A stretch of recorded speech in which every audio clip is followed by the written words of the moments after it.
"Get that filthy man away from my building before he scares the investors." The words cut through the cold night air like a blade. Every head turned. The homeless man did not move.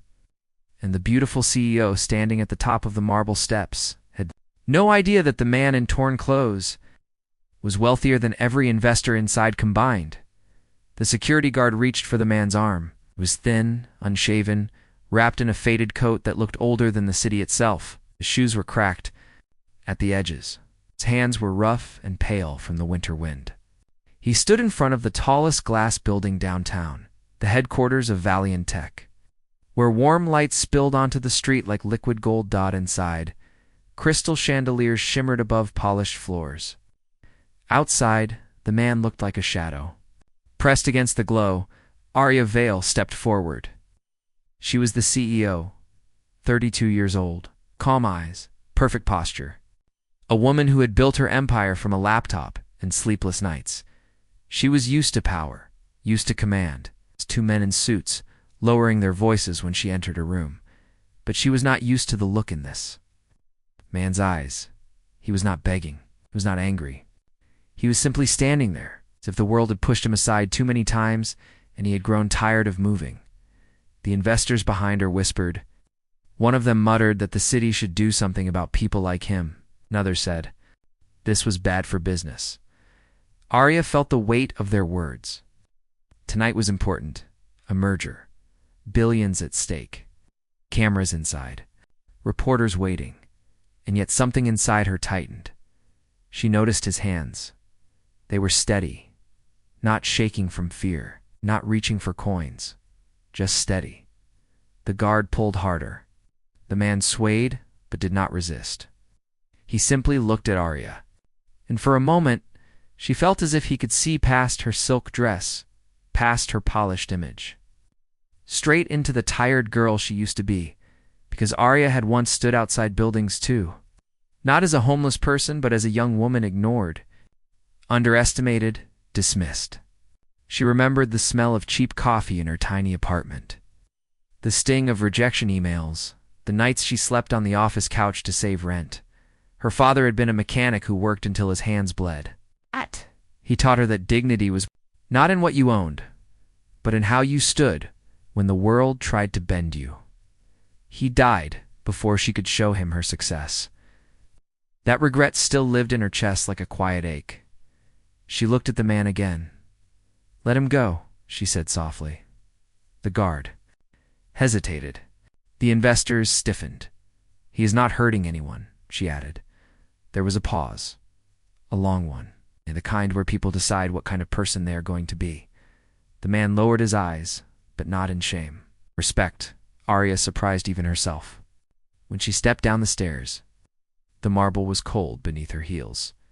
She stopped just inches from him. Up close, she could see faint scars along his knuckles, a thin white line near his temple. Marks that did not match the story of a simple vagrant. "Do you need help?" she asked. He nodded once. Not desperate, just honest. She could feel the tension behind her. Investors shifting. Phones lifting quietly. The unspoken judgment pressing in. "This is not the place for charity," one man muttered. Arya turned slowly. "A company that forgets humanity has already failed," she said. Her voice was calm, steady, the way a leader speaks. When she knows she will be remembered for the moment she did something that would trend across social media within hours. She took off her coat, a cream wool coat worth more than some people's monthly rent, and placed it gently over the man's shoulders. Gasps moved through the crowd, but Arya was not finished. "Come with me." She did not take him into the galosh. She took him to her car, a black sedan waiting at the curb. The driver looked unsure, but Arya's expression left no room for debate. As the car moved through the city, the man remained silent. He watched the passing lights as if memorizing them. Arya studied him in the reflection of the window. There was something grounded about him, something watchful. She brought him not to a hotel, not to a shelter, but to her own home. A modern house overlooking the river. Glass walls. Warm wood floors. A place built from her hard work and guarded by quiet pride. The house staff stared. confused but obedient. "Prepare the guest room," she instructed, "and bring food." The man ate slowly, not like someone starved, but like someone thoughtful. He thanked the staff with a nod. His voice, when he finally spoke, was deep and calm.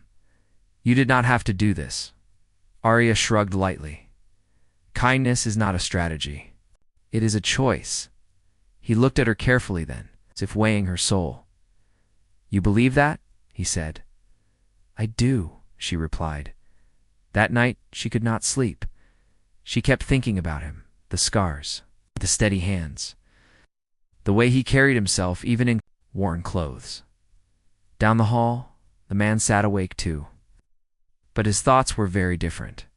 His name was Julian Cross, and he was not homeless. Julian was the founder of Cross Global Holdings, a private investment empire so vast that even governments sought his counsel. He had built industries, saved companies from collapse, funded hospitals and schools without attaching his name. He was known for vanishing into cities under simple clothes, testing the character of people who sought his partnership. He believed something simple. Power reveals, but poverty exposes, and tonight he had been exposed to something rare. Genuine compassion without expectation. The next morning, Arya entered the kitchen in casual clothes, hair tied back. She found Julian standing by the window, looking at the river. In clean guest clothes, he appeared different. Straighter. More commanding, she offered him coffee. He accepted. There was no rush, no pressure, just two people sharing silence. Then her phone began to vibrate. Over and over, messages flooded. Investors furious about last night. News outlets replaying clips of her defending a homeless man. Board members demanding explanations. Stock prices dipping in early trade due to so-called instability. Her assistant's voice trembled through the speaker. "There is an emergency board meeting. They are questioning your judgment." Arya closed her eyes briefly. She had known this might happen. Julian watched her carefully. "You may regret your choice," he said quietly. She looked at him. "No," she answered. "I would regret ignoring it." He studied her for a long moment. That afternoon, Arya walked into the boardroom alone. The atmosphere was cold, faces tight, charts displayed on screens showing minor market shifts exaggerated into threats. "You embarrassed?" "This company," one director said. "You put emotion above profit," another added. Arya stood tall. "If our success depends on stepping over someone in need, then it is not success," she said. There was silence. Not supportive silence. Heavy silence. One board member leaned forward. "Investors are reconsidering, including a major private partner we have been trying to secure, Cross Global Holdings." Arya felt a flicker of concern.